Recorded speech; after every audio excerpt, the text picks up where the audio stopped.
in case no one has had the time to look up the word terrorism, it's actually defined in the Book of Britannica, Dictionary, Encyclopedia, whatever it is. It's defined as the calculated use of violence in order to precipitate a certain kind of outcome by the population. So, it's arbitrary, like as far as I'm concerned. Oh, the United States or the UK or France or Germany can come around and say, that's a terrorist, that's a terrorist, that's a terrorist. But isn't it kind of ironic that the biggest terrorists and the ones that are calling others terrorists are the actual terrorists? Because think about it for a second, okay? The Palestinians, they don't have an air force, a navy, an army. They don't have anything. Do you see any of them? Do you see anybody from the other side finding any of them? Because they're not an official kind of group, right? They're not as official as what you might see as the US Army or the French Army or the German Army. And yet, in spite of the fact that they don't have any of those official things, they barely have a police force. And even that police force is subjected to whatever the other, the genocidal, the ethnic cleansing state makes up these rules. So think about it for a second. They don't have any of these things, yet all these military containers, they're shipping military gear, they're shipping those military cities on water that carry everything you can imagine, including jet fighters. They're shipping them to the area to do what? The half the population are children. The population generally is without any weapons because the genocidal ethnic cleansing state has disarmed them.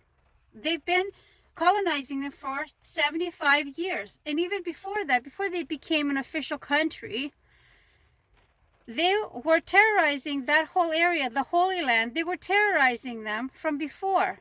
And if you don't believe me, please look up the book, The Ethnic Cleansing of Palestine, written by an expat Israeli historian, an official Israeli historian who no longer lives there. He lives in the UK, and he's a professor there. So he wrote that book. His name is Ilan Pape. Look up the book and you will see what he says, that they had these terrorist groups that were roaming the country one by one by one. They took all these villages out. They blew up homes. They blew up companies, all to either kill or to get the population to move. Okay?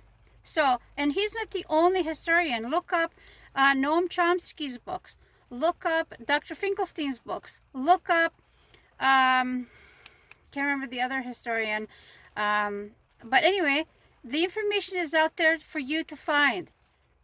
They have been terrorizing the Holy Land for decades, okay? And they've been allowed to run amok.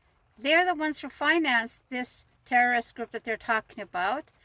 And who knows, they're probably not doing what they want them to do anyway, because that's how it usually goes. Gaddafi told the line until he didn't. The Iraqi president, Saddam Hussein, he told the line until he didn't. And when they didn't anymore, that's how they were taken down. Any African leaders that showed that they were not going to toe the line, they were taken down. South America, same thing. Other Asian leaders, same thing. So if you're not towing the line of the Western civilization, what an irony. Because Western civilization is anything but civilized when they've been with the U.S. at the front at perpetual war without actually calling it a war for 6 decades, or at least until World War II. And they have the audacity to call other people terrorists. Who are the terrorists? Please look up the meaning and please look around you at the facts on who actually is the actual terrorist.